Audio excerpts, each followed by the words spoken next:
YouTube, what's good, guys? It's your boy TD, and I'm back again with another video from Fantasy Good Sports, guys. And today's video is going to be on my prediction as the #1 tight end. And even if he doesn't finish as the #1 tight end, his value is going to be great to be a top 5 tight end. So he don't have to be the #1 tight end to have great value, guys. So with no further ado, make sure you hit the like button and subscribe to this channel. This is cutting edge content. I said what I said. So, guys, before I get started and tell you the guy that I believe is going to be the #1 tight end in fantasy football this year, and the main reason before I get started, I believe this guy's going to be the #1 tight end. I believe Travis Kelce is going to be NFL playoff top tight end. Like, he's not going to be getting 12 or 13 targets every single week in the regular season. If you go back to last year in 2023, the last 4 games, Travis Kelce made an average like 4 targets a game, and we thought that he had lost it. The first game, I thought about that. Then the next game, I'm like, well, they're not targeting him, and they taking him out the game. Yeah, they saving him for the playoffs. And so Travis Kelce no longer, guys, is going to get that type of volume in the regular season, which we need that for fantasy football playoffs. So that's another reason. Also, some of the other tight ends like Mark Andrews and George Kittle is getting older in the tooth, right? So I think it's a changing of the guard is coming. I think some of these young guys are get ready to break out. Now, let me tell you what I believe is a great tight end in real life and also in fantasy. So, guys, Shannon Sharpe, when he came in the game, he changed it. Tight ends were usually blocking guys that could get out and run patterns that was close to the quarterback every now and then. Nobody was really looking for a tight end who could command and lead his team in targets. Now, Ozzie Newsome and some of these other guys, Kellen Winslow Sr., they was kind of hyper-targeted at times and had really great careers. But usually we wasn't really looking for passing or receiving tight ends. We were looking for guys who could be balanced, who could block mostly, and go out for a pass pattern here and there. That's why you didn't see a lot of tight ends in the Hall of Fame.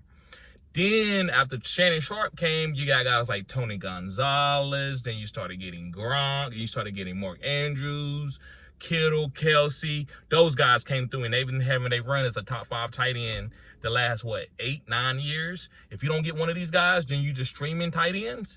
Now, these guys are getting a little older. Some of these guys are still in their, like, I would say late 20s, but I believe they're getting older. And some of these young guys who've been practicing and seeing these guys thrive in the NFL are starting to take over in the NFL.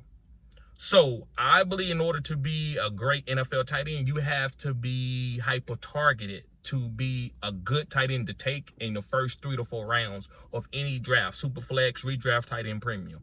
And so I know about 4 or 5 guys that's going to be doing that, but I like one particular guy. So work with me here now. I'm going to get to my guy. So I like one guy in particular.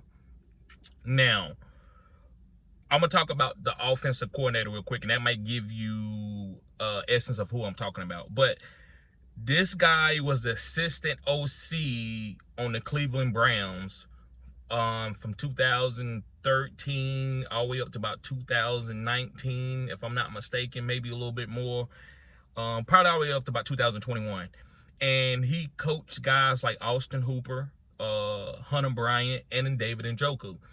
And Kevin Stefanski was the offensive coordinator. He was the, and the head coach. And he was hyper-targeting this guy. So this offensive coordinator I'm talking about, which is the offensive coordinator to this tight end, he designed offenses around tight ends. So I'm not just talking to guy because I like him. I'm saying this guy, this coach will design plays for this tight end because of the tight end draft capital and also from his talent and because of the tree that he came from, which was the Cleveland Browns.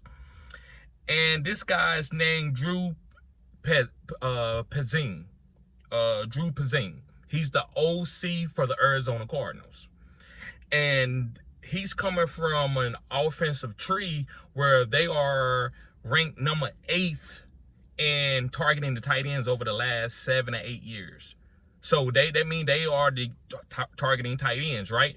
And guys, they target the average points from this team from any tight end from Kevin Stefanski is 8.4. So at least 8 points per game is being scored from the tight end from this type of offense.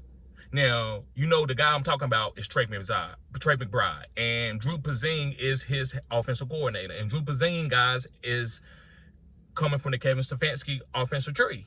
So I know that Trey McBride is going to be getting 8 to 10 targets a game because of his draft pedigree and what he did last year and with Kyler Murray. So they went and got Drew Pezzine because they wanted to establish the line of scrimmage with which Kevin Stefanski did that. The Minnesota Vikings did that with Mike Zimmer and Leslie Frazier. They wanted to run the ball, and then they got it out to their tight ends. So that's what Arizona, they didn't want to do this wide air raid type system. They wanted to establish the line of scrimmage and be able to get the ball out to their tight ends because they know they had drafted Trey McBride with a nice high draft capital, right? So I believe that Trey McBride, guys, is going to command 8 to 10 targets a game, and I don't care if Marvin Harrison goes there or Malik Neighbors. It doesn't matter. Now, I'm not saying he's going to be better than those guys, but as a tight end, he's going to be the #1 guy.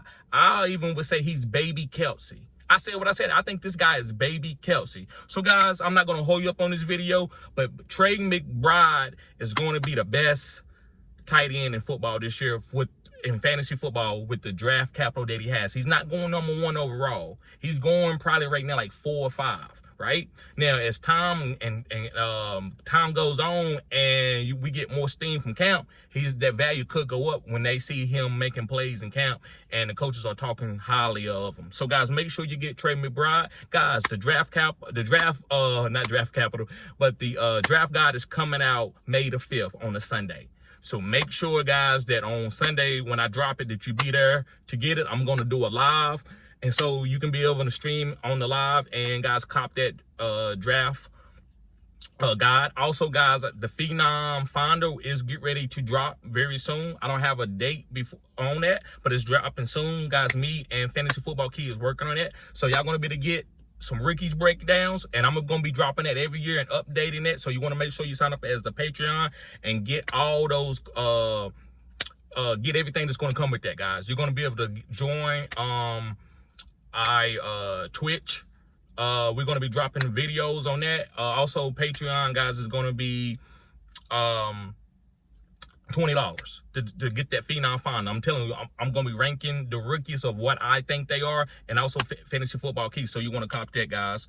Let me make sure there's nothing else. Let me get a drink of water, guys. It's hot out here. Yeah, guys. So I'm also going to be going live Thursday for the draft. So make sure you tune in for that. Y'all be safe. Peace.